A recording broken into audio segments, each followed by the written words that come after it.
और दोस्तों आप सभी कैसे हैं? आशा करता हूँ आप सब बढ़िया होंगे। तो दोस्तों कल आपने वीडियो देख ली होंगी आरआरबी ग्रुप डी और अंडर ग्रेजुएट वाले जो एग्जाम डेट वायरल हो रहा है जो नोटिस, उसके बारे में मैं अभी बात करूंगा। और पहले से बता रहे थे एग्जाम डेट तो भाई बहुत जल्दी आएगी, क्योंकि आपको पता होना चाहिए कि इस अगस्त के बाद ही स्टार्ट हो जाएंगे उसके एसएससी के एग्जाम हो जाएंगे। एसएससी का कैलेंडर बहुत पहले से आ गया था। उसके बाद पूरी साल मतलब कह सकते हैं कि रेलवे को फिर टाइम नहीं मिलेगा और सभी एग्जाम यहीं कराने। आपको इतना भी पता होना चाहिए कि 20-20 दिन, 15-15 दिन और 25-25 दिन ही हर एग्जाम के अंदर दिए जा रहे हैं। आपको लगता है कि हर एग्जाम के अंदर 1 महीने आपको पहले बताया जाएगा, तो ये ऐसा ना सोचें। ये 10 दिन पहले भी बता सकते हैं, इनका कुछ पता भी नहीं है, क्योंकि एग्जाम खत्म कराने वैकेंसी काफ़ी पहले निकल चुकी हैं। आपको काफ़ी टाइम मिल चुका है। जो सीरियस होकर तैयारी कर रहा होगा उसका तो पहले से ही पता ही है, और जो एग्जाम की डेट के लिए इंतजार करते रहते हैं उनको तो अभी भी एग्जाम डेट सच नहीं लगेगी। क्योंकि आज अभी तक और जितने आज तक देखा गया है, जितने भी नोटिस वायरल हुए हैं,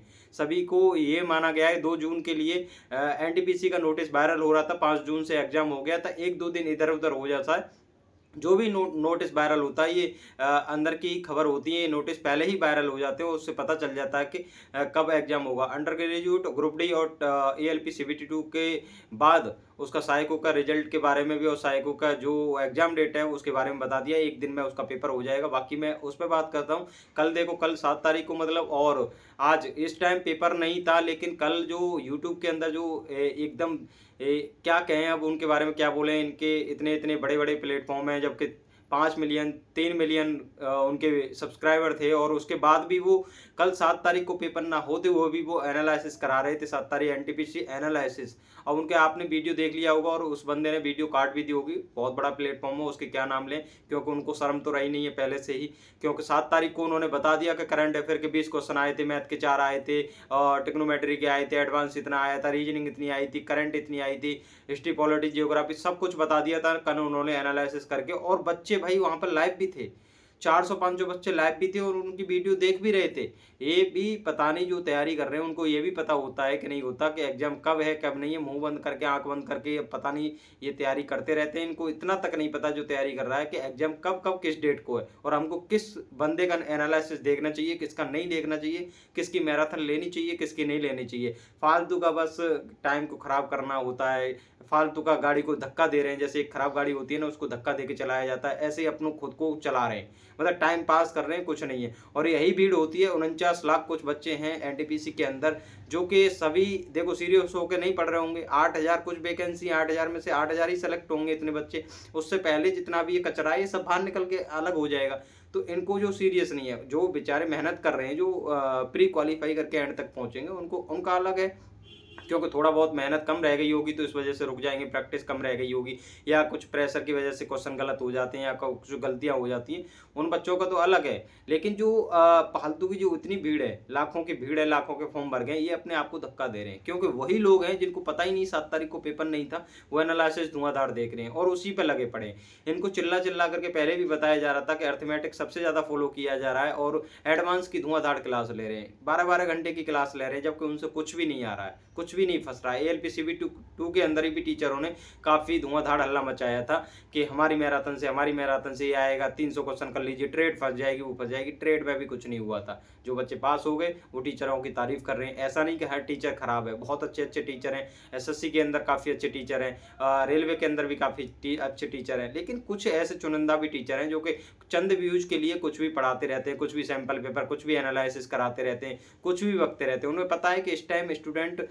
उतावला हो रहा है रिव्यू देखने के लिए, एनालिसिस देखने के लिए, क्योंकि उसको हुबहू क्वेश्चन मिल जाए और एग्जाम में वो छापा है, क्योंकि मेहनत करने का काम नहीं मिले। और सच बता दूं, जो प्री में कैसे भी ले दे करके एंट्री कर भी जाता है, वो मेंस में एंट्री नहीं हो पाती है। उसकी एंट्री, उसकी फाइनल जॉब उसी की लग पाती है जिसकी अच्छे से जी तोड़ मेहनत करी हो उसने, पहले से मैथ पे, ऐसा रीजनिंग पे, जीके पे अच्छे से काम किया हो। ऐसा नहीं कि प्री आपने क्वालिफाई कर लिया और आपकी जॉब लग गई। ये आप दिमाग से निकाल दिया करिए, क्योंकि इसमें भी काफ़ी बच्चे, लाखों की संख्या में एंट्री होगी, लाखों के बच्चे में पेपर देंगे मेंस को, तो उसमें भी 8,000 की छटनी होती है। तो आपको पता ही है भाई कैसे जॉब लगनी है, कैसे नहीं लगनी। तैयारी होगी उसी की जॉब लगेगी।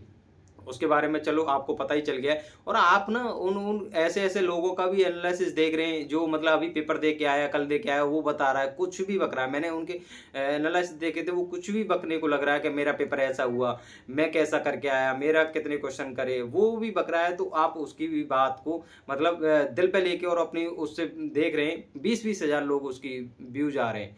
बताइए उसके मतलब कुछ भी हो या ना हो, समझ में आए या ना आए, वो कुछ भी आके बोल रहा है कि करंट के इतने आए, हिस्ट्री पॉलिटी वहाँ से आई है, मैथ इतना आया है, वो आया है। सारी वीडियो आप देख रहे हैं। आपको मैं नहीं कहता कि आप मेरी वीडियो देखिए, आपको लगता है तो देखिए, नहीं लगता तो मत देखिए। लेकिन ऐसा नहीं कि भाई कोई भी अभी पेपर दे के आया है, कुछ ने एनालिसिस किया नहीं है, कुछ भी आके बोल दे तो आप उस पे टाइम खराब कर रहे हैं, तो ये तो भाई नहीं करना चाहिए आपको। चाहे वो आप मेरी वीडियो हो, चाहे वो किसी भी टीचर की वीडियो हो, चाहे किसी की भी वीडियो हो।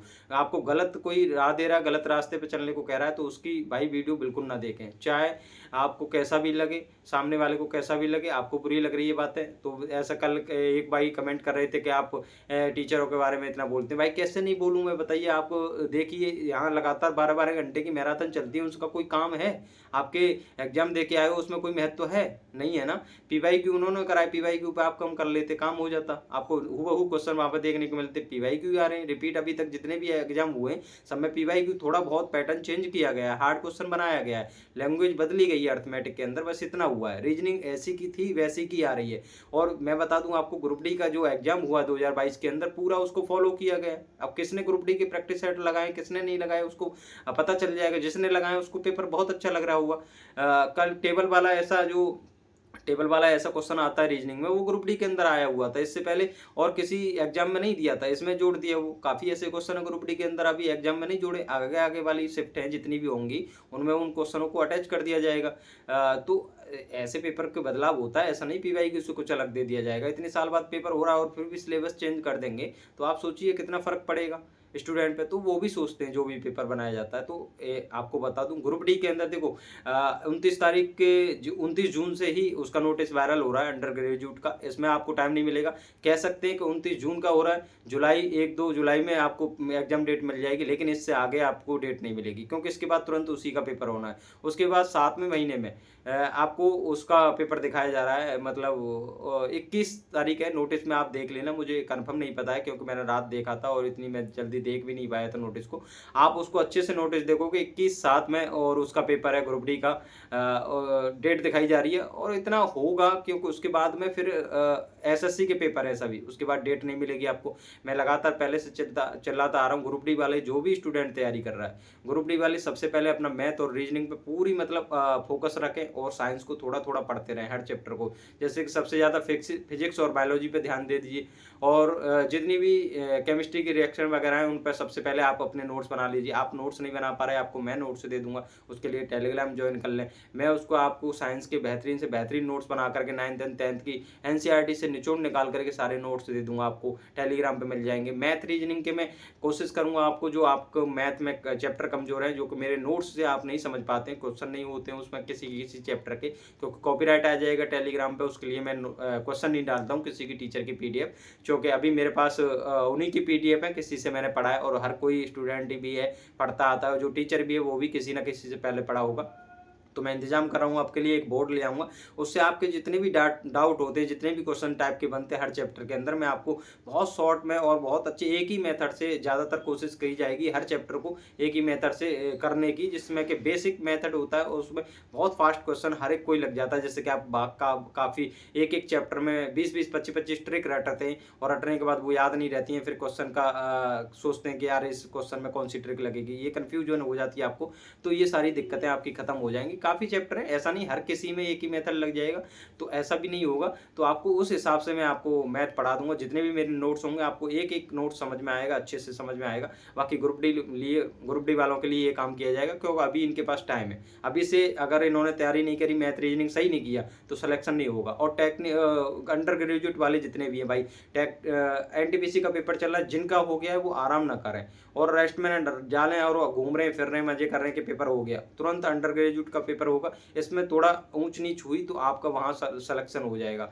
तो आप उसके लिए तैयारी लग जाएं। सेम सिलेबस है, आपने जो करंट पे काम नहीं किया करंट को पढ़ते रहे, मैथ के अर्थमेटिक को पढ़ते रहे, रीजनिंग के कुछ चुनिंदा टॉपिक है उन पे सीटिंग अरेंजमेंट है, ब्लड रिलेशन है और दिशा एंड दूरी है, इन पे काम करें, प्रैक्टिस करें, जिससे कि आपको वहाँ पे दिक्कत ना हो, क्योंकि स्पीड बन जाए आपकी जब तक एग्जाम की डेट आए और उसके बाद मॉक लगाएं तो स्कोर अच्छा रहे। पीवाईक्यू पे सबसे ज़्यादा काम करें, मैं बार बार कहूँगा, अब भी कहूँगा फिर भी कहूँगा, क्योंकि पीवाईक्यू नहीं करोगे तो वहाँ पे आपको क्वेश्चन अलग ही लेवल का लगेगा कि आप हार्ड आया था पेपर, कैलकुलेटिव आया था। ये सारी शिकायतें बाहर देखने को मिलती हैं जब रिव्यू होता है, तो ये शिकायतें आपको फिर बाद में ना करने को मिले। तो आप इसलिए पहले से ही मैथ रीजनिंग पे काम करते रहें। और अंडर ग्रेजुएट वाले से कहूँगा मैं, मैथ और रीजनिंग को जितना अच्छा कर लेंगे प्री निकल जाएगा। और जीके पे आराम से काम करते हैं, करंट पे, पॉलिटी पे, ज्योग्राफी, हिस्ट्री, इन 4 सब्जेक्टों पे सबसे ज़्यादा आपका फोकस होना चाहिए। यहीं से क्वेश्चन बनते हैं, उतना हो जाएगा जितना आपको पास करना होता है पेपर। तो बाकी आप लगातार मेहनत कर लीजिए और फालतू के एनालिसिस ना देखें। जिसकी भी पेपर नहीं है उसकी भी एनालिसिस चल रही है, जिसका पेपर हुआ है नहीं हुआ है वो भी एनालिसिस दे रहा है, कुछ भी बक रहा है। तो आप ऐसी ऐसी बातों पर और इन चीज़ों पर टाइम खराब ना करें अपना, ठीक है। और इसलिए मैंने मेरा चैनल ही भाई, मैं आपको गाइड करता हूँ, मेरा टेलीग्राम चैनल भी गाइड है, तो मैं आपको गलत राह पर नहीं जाने देता, इसलिए मैं आपको समझाता रहता हूँ। बाकी आपकी जिम्मेदारी, अपने अधिकार हैं, अपना जो मन करता है वो करिए। कोई किसी को रोकता तो है नहीं, हर कोई स्टूडेंट अपने मन की कर रहा है, वो इसलिए अपना सालें सालें बिताता जा रहा है, उसके लिए जॉब नहीं लग रही। सारे स्टूडेंट को ये भी पता नहीं रहता हमको क्या पढ़ना है क्या छोड़ना है, ऐसी सारी दिक्कतें होती है, हमारे साथ गुजरी है, हमको आज महसूस होता है क्या पढ़ना चाहिए था, क्या छोड़ना चाहिए था, कौन सी सब्जेक्ट, कौन सी बुक अच्छी है, क्या पढ़ना। हम लगातार बुकों के चिट्टे लगाते जा रहे हैं, वो बुक अच्छी है, वो बुक अच्छी है, एक बुक में फोकस नहीं कर रहे। ये सारी बातें हमको अब समझ में आई हैं, तो वही हम आपको शेयर करते हैं, खुद का एक्सपीरियंस भी शेयर करते हैं, जिससे आपको भटकने को ना मिले फालतू के। हमने जितनी मैराथन देखी है, जितने टीचरों को मैंने देखा है, शायद आप ना देख पाओ। हर टीचर के मैंने मैथ के नोट्स बनाए थे, हर टीचर को मैंने देखा था 4-4 पेजों पे ऐसे हम बनाते रहते थे। ये देखिए, ये नोट्स बना देते रहते थे, ये पंच कर करके बनाते रहते थे, 4-4 पेजों पे ये नोट्स बनाते रहते थे। तो ये सारी चीज़ें हर टीचर का निचोड़ निकाल करके बाद में पता चला कि इस टीचर का और इसका ये चैप्टर बढ़िया है, इस टीचर का ये चैप्टर बढ़िया है, उसका निचोड़ निकाल करके हमने नोट्स बनाए थे, जो कि आप एग्जाम टाइम इतना नहीं कर पाओगे। इसलिए मैं आपको लगातार समझाता रहता हूँ, कहीं भी 12 घंटे की मैराथन ना देखें, उसमें कुछ भी नहीं होता पीवाईक्यू के सिवा। उसमें 300-400 पीवाईक्यू करा दिए जाएंगे 12 घंटे की क्लास में, उससे ज़्यादा 1000 क्वेश्चन आप पीवाईक्यू के खुद पढ़ लोगे और सब्जेक्ट वो आपके माइंड में भी सेव रहेंगे। मोबाइल से पढ़ी हुई चीज़ें कुछ टाइम के लिए आपके माइंड में रहती है, उसके बाद कुछ भी नहीं रहता है। आपने मैथ में देखा होगा, टीचर से जब समझ रहे होंगे 1 या 2 दिन आपको बहुत अच्छा लगेगा, बहुत अच्छे समझ में आया, मैथ आया। जैसे ही आप 5-6 दिन या 7 दिन आपके गुजरेंगे, उसके बाद क्वेश्चन लगाना एक भी क्वेश्चन नहीं कर पाओगे, फिर आपको वीडियो पे भागना पड़ेगा, फिर आप वीडियो देखोगे कौन सी वीडियो थी, कौन सी टीचर की थी।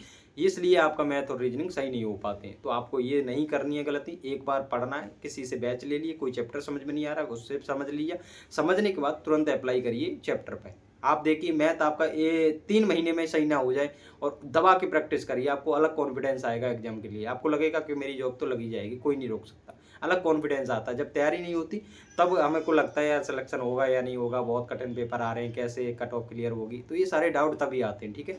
बाकी समझा दिया है, एग्जाम डेट यही है और जो नोटिस वायरल हो रहा है इसको सच मान के ही तैयारी करें, फिर आपको पता चलेगा कि एग्जाम डेट कब आ गई, समझ में ही नहीं आएगा। क्योंकि आरआरबी एनटीपीसी के अंदर भी ऐसा ही हुआ था, 20-25 दिन मिले थे और सोच रहे थे लोग अभी तो स्टेटस आएगा, स्टेटस नहीं दिया है, फॉर्म कैंसिल तो नहीं है, ये सारी चीज़ें उसने बीच में ही कर दी एग्जाम डेट के में। तो आपको साथ ऐसा ना हो गलती, क्योंकि हर एग्जाम को देखते हुए, हर पहले जो बीता हुआ पल है उसको देखते हुए आपको सुधार कर लेना चाहिए, क्योंकि आरआरबी एनटीपीसी के हर एग्जाम में ही ऐसा हुआ है और फिर भी आप ये गलती करें तो आपकी बेवकूफ़ी है, ठीक है। तो आप सीरियस नहीं है फिर अपनी जॉब के लेके। तो बस नमस्कार, मिलते हैं अगली वीडियो में, धन्यवाद।